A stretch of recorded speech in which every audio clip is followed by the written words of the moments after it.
유튜브 시청자 여러분 안녕하십니까. 차 한잔에 돌아온 도담의 시간입니다. 방사님 모셨습니다. 방사님 안녕하십니까. 안녕하십니까.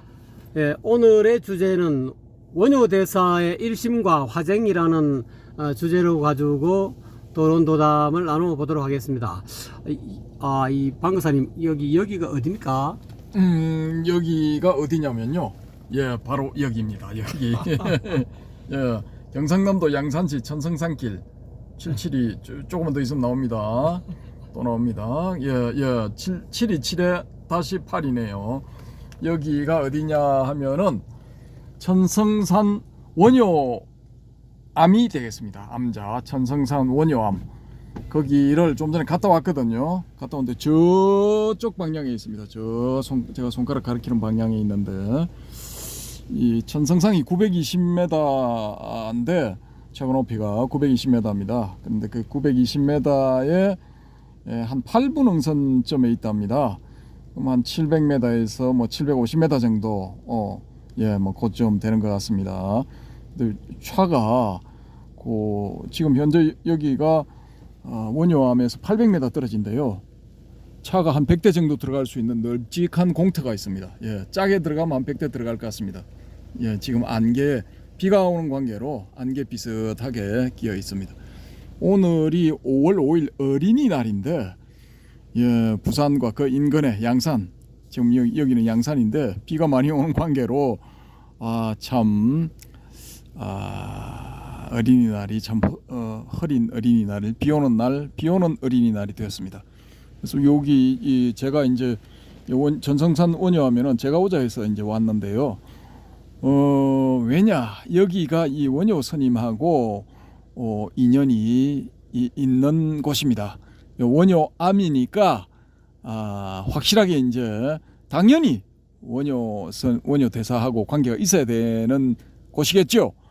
근데 산 이름이 또 그 원효 스님과의 인연을 증명을 해주고 있습니다. 이 천성산의 한자가 어떻게 되느냐? 일천천자 성인 성자 묘산자 그렇습니다. 그 1,000명의 성인이 머물렀던 산 뭐 그런 의미인데 그 1,000명의 성인이 누구냐? 원효 대사가 아니고 중국에서 온 스님들입니다. 이 중국에서 온 스님들이 1,000명이 이 해동 신라 이 천성산으로 와서 이 원효 대사에게 가르침을 받았답니다. 무엇을? 화엄경에 대해서 화엄경에 대해서 이 원효 대사에게 중국에서 온 1,000명의 스님들이 가르침을 받았다. 그 가르침 끝에 득도를 해서 성인이 되었다. 그래서 이 1,000명의 성인들이 머물렀던 산이다. 천성산이다. 이렇게 되었답니다. 예, 그러니까 이 원효 스님하고 인연은 그냥 암자만 있는데 하고는 조금 이 급이 다르죠. 여기가 이제 상당히 혹은 급이 높은 원효 스님과 인연이 있는 그런 곳이 되겠습니다. 그래서 제가 왜 그러면 여기를 오자 했느냐? 원효 스님의 사상을 기왕이면은 원효 스님하고 관련이 많았던 곳, 즉 인연이 깊었던 곳, 그런 곳에서 하면은 좀 더 이제 뜻이 깊어지지 않을까? 뭐 그런 생각입니다. 예, 짧은 생각일지 모르지만 뭐 그런 생각으로 왔습니다 여기에. 근데 오는 날이 뭐 장난이라고 가는 날이 장난인가? 오는 날이 비 오는 날이네요. 그루미데이, 레이니데이. 예, 비 오는 날이 되어서 뭐 그런 대로 멋진 풍광이 만들어지고 있기는 있습니다. 뭐 맑은 날도 좋지만은 이런 날도 뭐 그런 대로 봐줄만 하네요. 어쨌든 간에 뭐 이런 상황에서 제가 달리는 법당 차 안에서 또 이렇게 말씀을 드리게 됐습니다. 자, 그러면 우리 원효 대사의 사상은 딱 이렇게 압축을 시켜버리면은 일심과 화쟁 이렇게 볼 수가 있거든요. 그래서 일심은 이제 소위 말하는 대성기신론, 예, 대성사상의 엑기스를 담고 있다고 하는 대성기신론에 나오는 1심, 2문, 3대의 그 1심과도 같다고 볼 수 있겠습니다. 예, 풀어나가는 방식이 이제 약간은 다르긴 해도 큰 테두리에서 보면은 이 대성기신론의 이 1심과 원효대사의 1심은 일맥상통한다고 볼 수 있고요. 원효대사가 이제 이 지은 책들이 이 100여 종류의 120여 권이 된다라고 이렇게 전해 내려오는데, 지금 남아 있는 거는 뭐 20부에 22권이다 이렇게 되어 있죠. 근데 그 중에 뭐가 들어 있느냐? 대성기신론소, 대성기신론 별기, 예, 이게 있습니다. 그래서 대성기신론 쪽에 이분이 뭐 7종류의 논문을 남겼다, 연구서를 남겼다 이렇게 되어 있는데, 지금은 이제 2권만 제가 캐치한 거는 2권인데 뭐 더 될지도 모르겠습니다. 어쨌든 간에 이제 그쪽으로 이제 핵심 저술에 들어가는 그런 부분들이 있다라는 것입니다. 자, 거기에 이제 또 하나가 주목을 해봐야 될 게 뭐냐면은, 여기 이 천성산에서 가르친 화엄경, 이 화엄경에 대해서 또 우리 원효 대사가 이 화엄경 송가 뭐 그런 게 있죠, 그죠? 또 이제 법화경서도 있고, 그렇습니다. 그래서 요 두 경전도 이 원효 대사가 연구를 했다라는 이제 증거죠.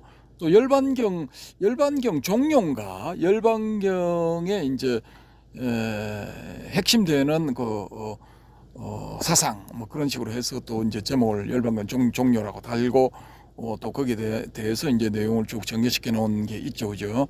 그래서 열반경 사상에 대해서 이제 잘 알고, 또 화엄경 사상에 대해서도 잘 알고, 또 법화경 사상에 대해서도 잘 안다라는 겁니다. 이분이 교종에 있어서 양대산맥이 화엄종과 천태종이죠, 그죠? 예, 그 화엄 천태와 또 별개로 또 중요한 어떤 이 교학이라고 우리가 이렇게 내세울 수 있는 게 열반경, 열반경 쪽이죠. 그래서 요 이제 대성불교의 뭐 주요한 이 세 가지 여기에 대해서 이제 이미 이분은 통해 있다, 능수능란하게 이렇게 자기가 이렇게 전개를 시킬 수 있다라는 겁니다. 근데 이제 이 반야 사상, 빼놓을 수 없는 반야 사상에 대해서는 어떤가? 뭐 그쪽에서도 뭐 정통했다고 봐야죠. 이 반야경에 대해서 공부를 안 했다고 볼 수는 없으니까요. 뭐 다 체크를 해봤겠죠. 그래서 뭐 이분은 뭐 종합 사상가라고 봐야 될 것 같아요. 이 대성불교의 종합 사상가. 보통 보면은 뭐 어떤 이런 이 한쪽을 뭐 이렇게 자기의 핵심 사상으로 하잖아요. 예를 들어 이제 중국의 비슷한 시기에 살았던 현장 삼장 같은 경우에 번역을 많이 해냈죠, 그죠? 신번역을 많이 해냈는데, 구말하자면 구번역이죠. 그 신번역을 많이 해냈는데, 이 양반은 이제 교학적인 종파로 따지면 법상종에 들어가죠, 그죠?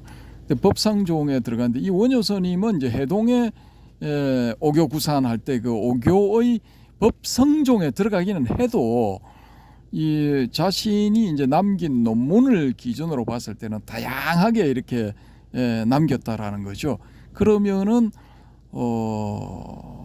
중국의 그 동시대 유명한 삼장법사라고 할 수 있는 현장 삼장보다는 이 우리 원효 대사가 그래도 좀 이 다방면에 걸쳐서 연구를 하지 않았나라고 이제 보여집니다. 일단 물론 현장 삼장도 이제 여러 가지 경전을 번역하는 과정에서 다양한 사상을 접했겠죠. 뭐 대표적으로 이 양반이 이제 이 반야심경, 반야심경을 우리가 지금 외우고 있는 반야심경, 요걸 이제 번역한 분이죠. 그러면은 이 반야 사상에 대해서 잘 이렇게 알고 있었다라고 봐야 되겠죠. 또뭐 해신밀교 계통의 유식 사상에 대해서 잘 알고 있다 이렇게 보여지고요. 근데 이 두 분을 이제 뭐 누가 더 뛰어나다라고 이제 사실상 뭐 우열을 가릴 수 없다라고 우리가 이렇게 이제 보여지는데, 그래도 이제 논문을 가지고 기준을 삼아서 이렇게 이 서열을 좀 이렇게 만들어 본다면은 이 원효 대사가 좀 이렇게 한 수 내지 두 수 정도 높지 않을까? 예, 뭐 일단 뭐 그렇게 봅니다. 그렇게 보고 이분이 이제 그렇게 다양하게 이렇게 이 접촉을 했기 때문에 대승불교 사상의 다양한 부분을 접촉을 했기 때문에 종합적인 그런 그 마인드를 가지고 있었다라고 보여집니다.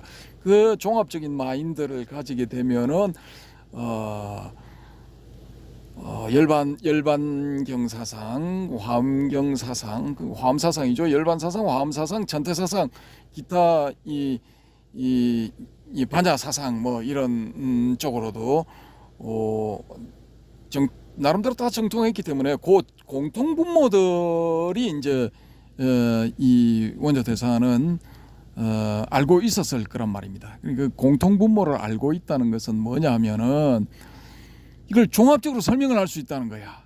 그러면은 이런 그 원효 대사 같은 양반이 이렇게 딱 불교 교학 체계를 이렇게 봤을 때는 이게 다 회통이 되는 거예요.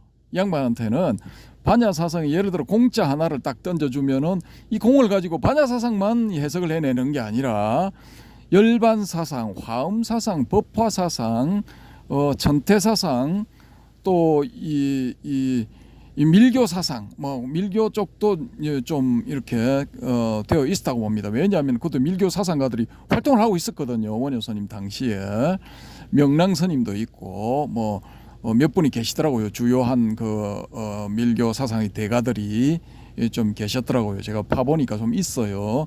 근데 일반한테는 잘 안 알려져 있죠, 그죠? 그러면은 이 원효 대사도 그걸 이제 섭렵을 했을 가능성이 높죠.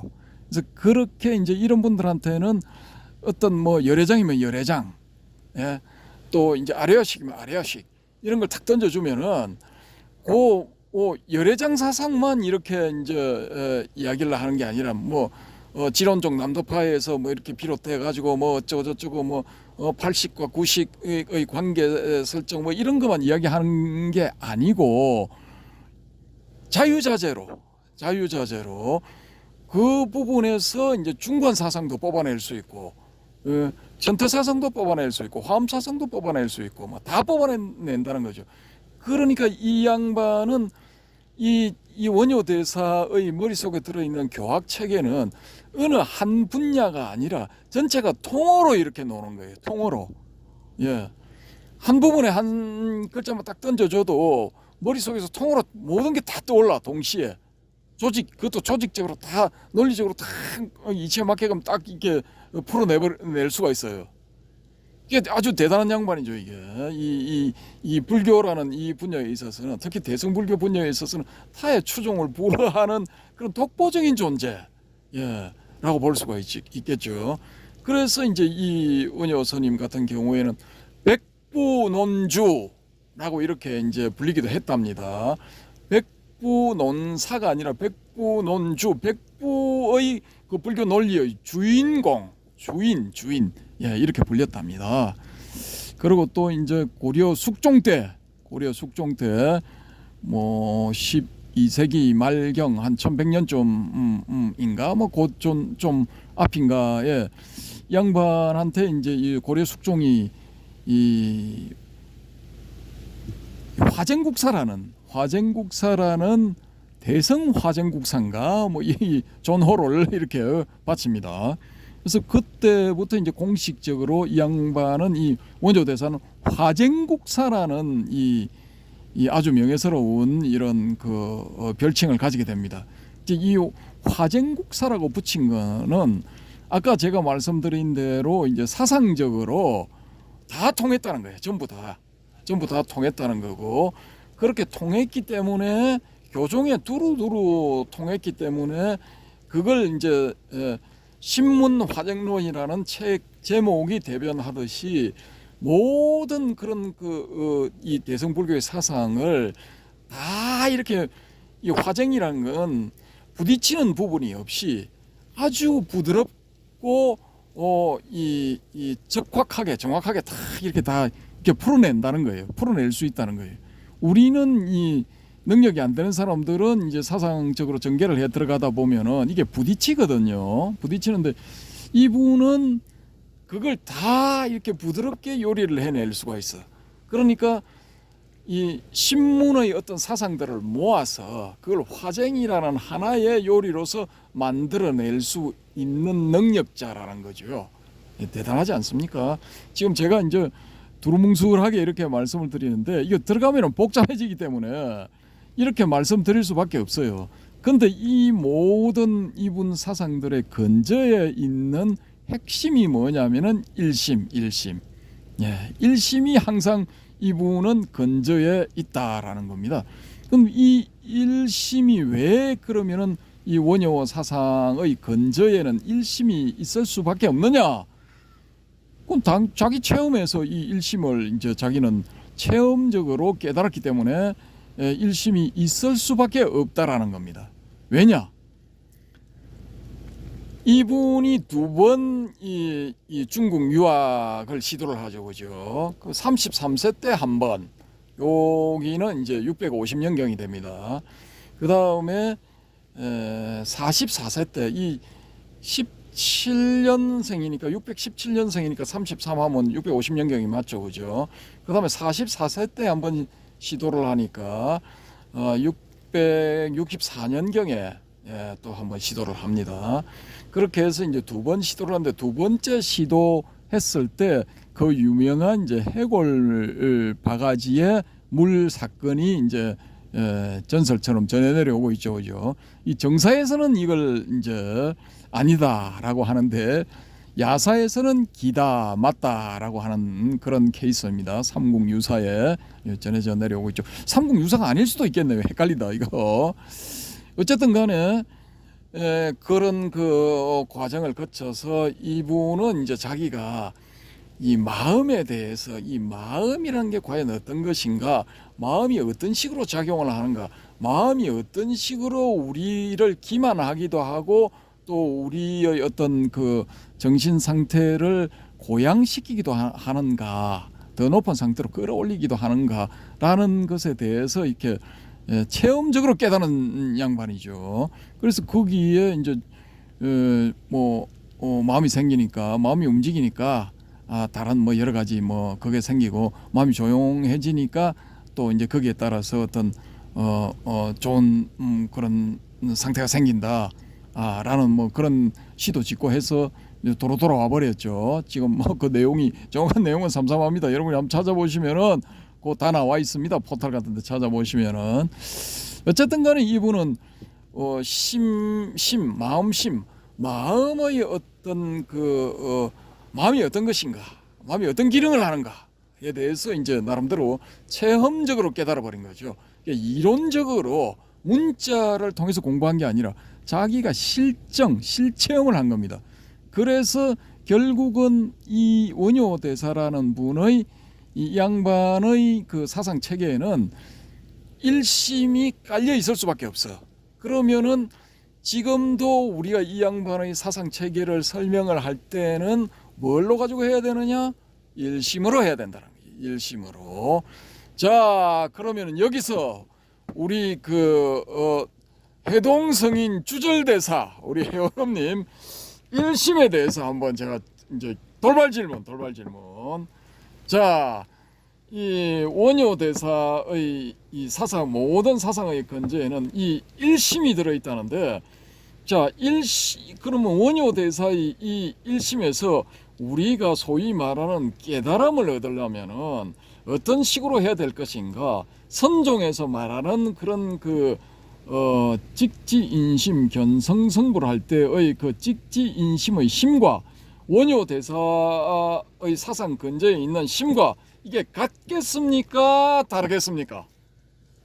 네, 같다고 저는 알고 있습니다. 또 그렇게 나름대로 경험했고요. 직지인심이라 할 때 그 마음은 일심이라고 한 마음 통틀어서 중생 일심은 두 가지 문이 있기 때문에 생멸문과 진여문이 있는데 이게 그게 전부 다 생멸적인 마음이나 진여적인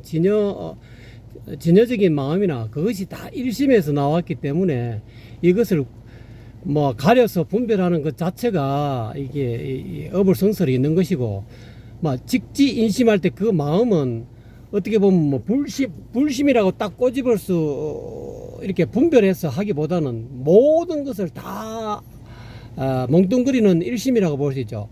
곧바로 선종해서 곧바로 눈 밝은 선지식으로부터 곧바로 지시를 구한다. 이제 가르침을 구하는데 사람의 마음, 인심은 사람마다 가지고 있는 그 한 마음, 즉 뭐 좀 더 상세하게 이야기하면 그 한 마음 가운데서 또 꼬집으면 뭐 진여불심 뭐 이렇게 할 수 있는데, 원효 대사가 이야기하고 있는 그 일심은 다 몽뚱그려서 진여심과 생멸심을 다 몽뚱그려서 심, 마음, 일심 이렇게 통합적으로 말씀하신 것 같아요.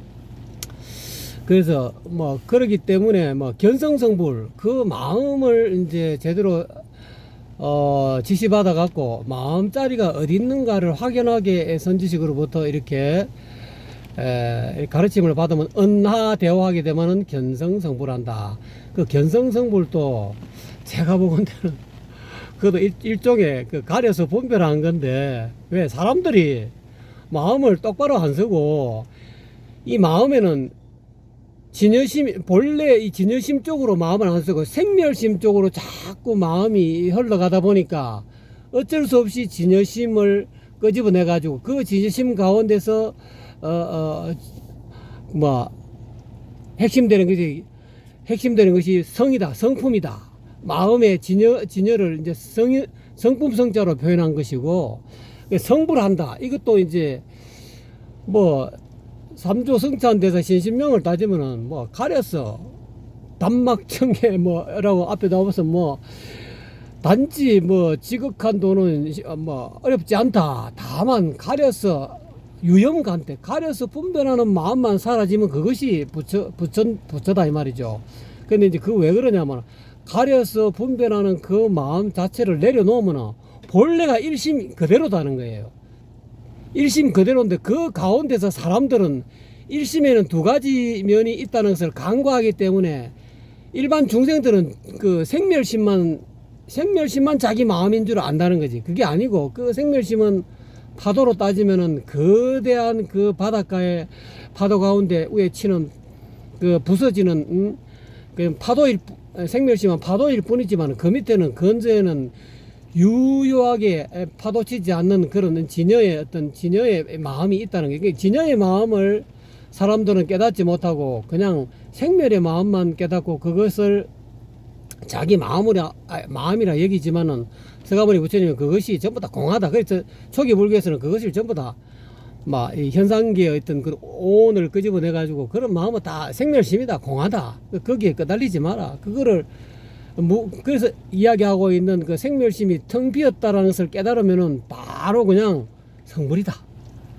그걸 확연하게 알면은 일심의 본체를 한쪽 면만 보지만 양쪽 면을 다 이렇게 봤을 때, 입체적으로 봤을 때 그것이 곧 성불이라는 거예요. 성불이라고 이게 언어적으로 표현했을 뿐이지 실질적으로는 성불 본래 제가 옛날에 해인사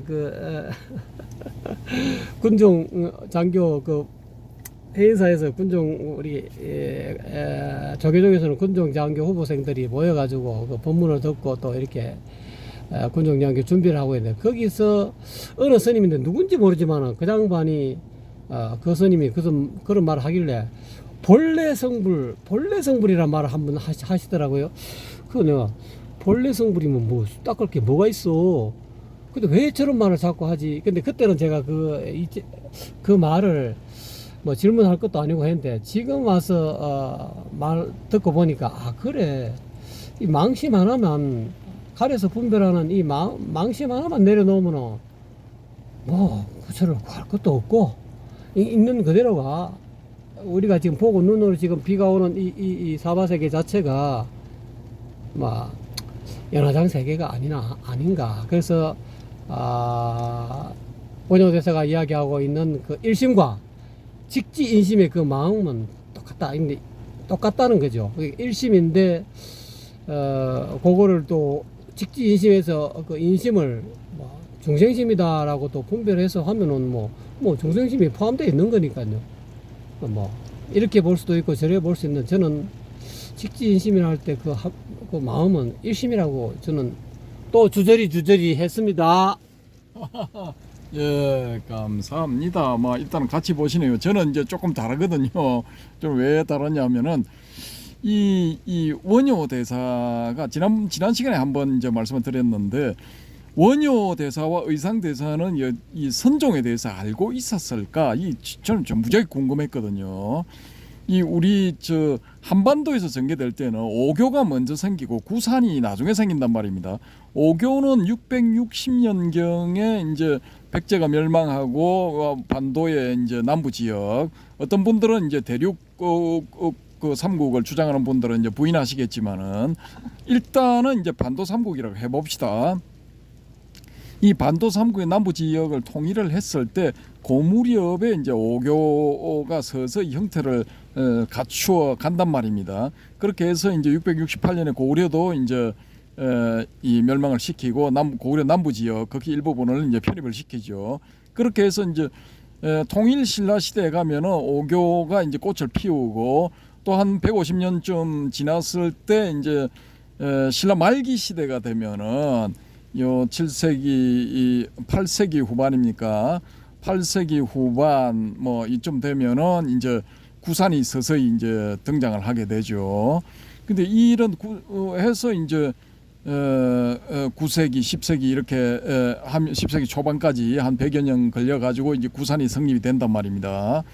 근데 요런 과정을 보면은 이 오교가 융성할 때 혹은 그 원효 스님이 이제 이 활약을 할 때는 오교가 성립될 그 앞부분의 시간이니까 전반기이기 때문에 선종에 대해서 저는 이제 몰랐을 가능성도 있다라고 이렇게 봅니다. 몰랐을 가능성. 왜냐하면은 지금 우리가 봤을 때 이 중국의 선종이 특히 남종이라는 것이 유명하고 막 이렇게 대단했던 것처럼 이렇게 우리가 볼 수 있지만은, 실제로 이제 그때 당시에 6세기 하고 이제 7세기 초반 이럴 때는 이 해능이라는 양반은 전 덧보잡이었다고 봐요. 덧보잡. 뭐 지역에 뭐 저기 변방 산골짜기 뭐 중원에서 봤을 때, 낙양과 장안에서 봤을 때는 이거는 이게 아무것도 아니야. 아무것도 아닌 거예요, 이거. 이 오히려 뭐 어느 문서에 이 사람의 이름이 남는다면은 그게 더 이상한 거야. 예. 흔적이 없어야 돼. 왜냐? 그때는 미미한 존재였기 때문에. 그러면은 우리 신라성들이 중국에 유학해서 중국에 유행하고 있는 당시의 어떤 사상서들을 가지고 올 때, 그때 이제 이 지금 우리가 알고 있는 선종의 초조, 2조, 3조, 4조, 5조, 6조 하는 이 사람들이 남긴 그런 저서들, 사상을 담고 있는, 그들의 사상을 담고 있는 저서들을 가지고 왔을 가능성은 저는 거의 없다고 봐요. 거의 없고, 오히려 화엄종, 또 이 천태종, 또 열반종, 법상종, 요런 쪽, 또 이제 지론종, 이런 쪽의 문서들은 가지고 왔을 가능성이 굉장히 높아요. 이거 뭐 질서정연하게 각 종파의 초조들이 저술들을 제법 남겼어요. 뭐 2조나 3조 가서도 그런 것들이 많이 형성이 됐거든요. 그러니까 그런 것들은 활발하게 가져왔을 가능성이 있다라는 겁니다.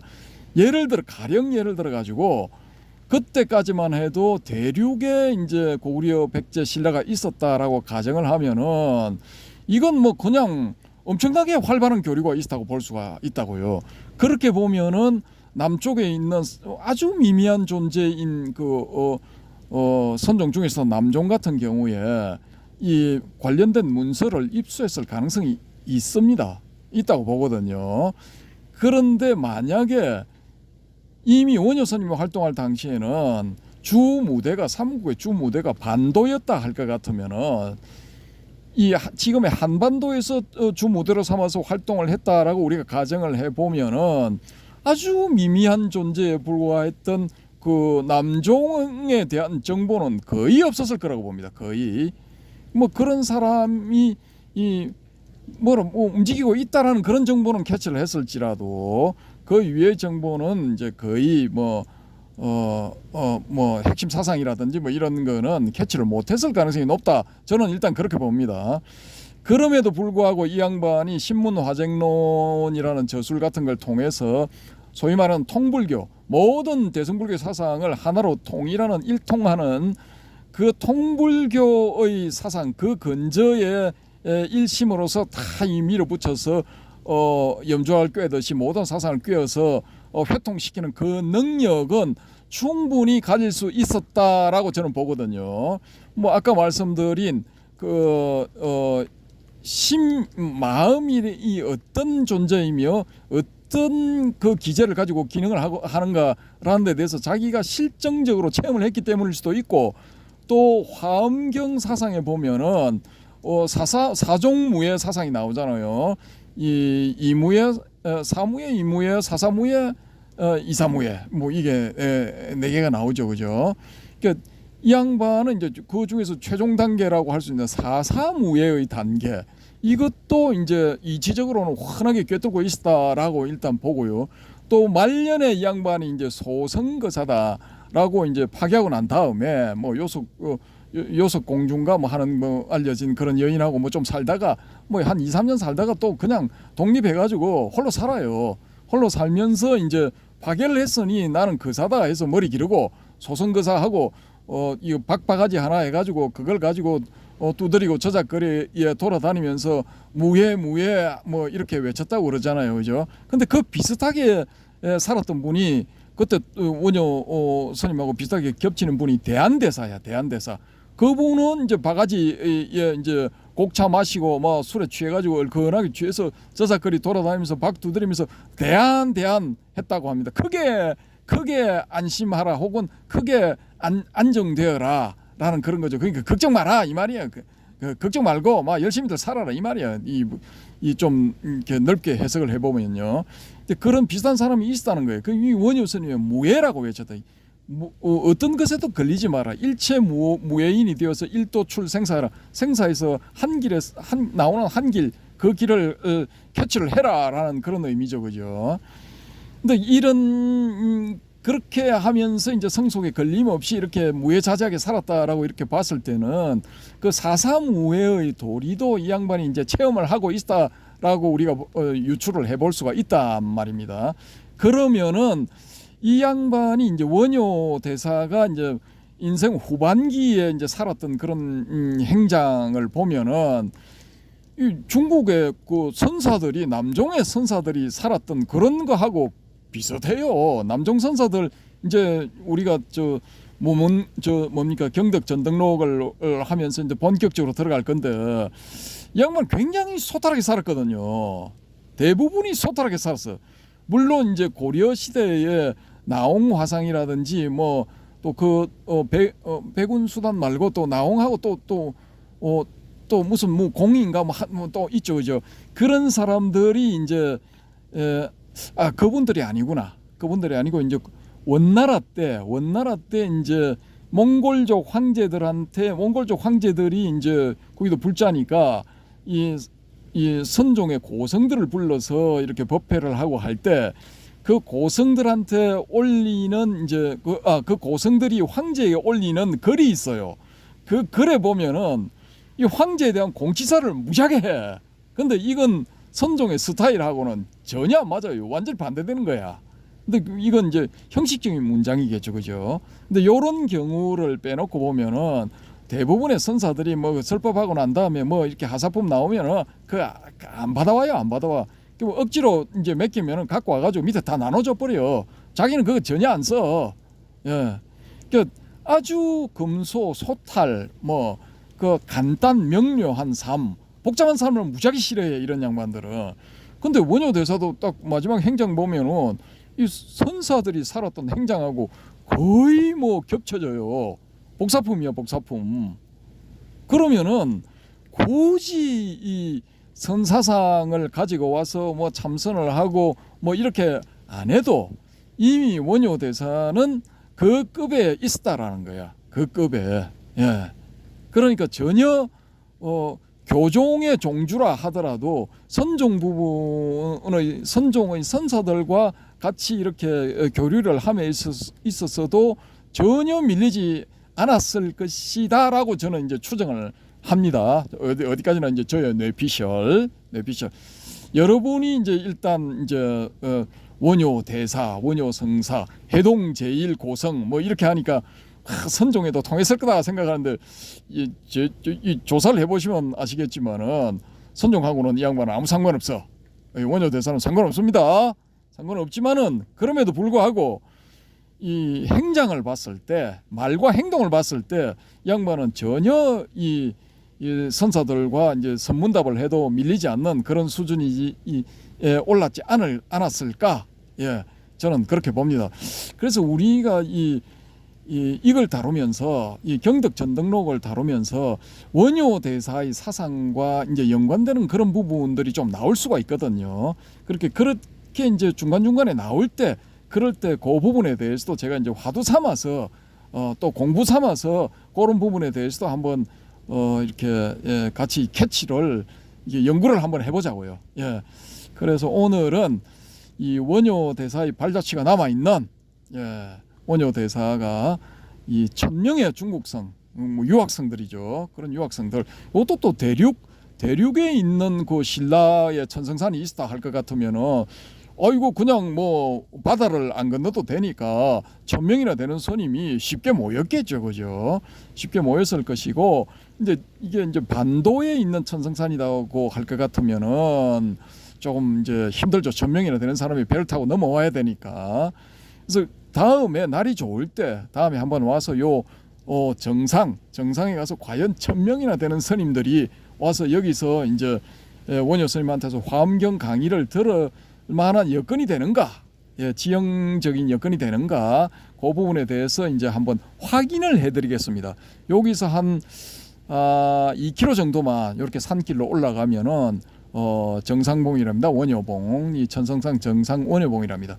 그래서 거기 가서 이제 한번 직접 눈으로 보여드리면서 그때 또 이제 그 부분에 대해서 또 말씀을 한번 드려보겠습니다.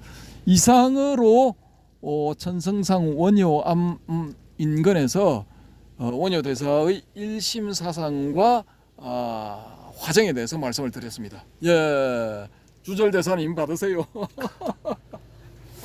박사님 수고하셨습니다. 여러분 보람 되셨습니까? 5월 5일 어린이날을 맞이하여서 시청해 주신 여러분 대단히 감사합니다. 박사님 감사합니다. 감사합니다.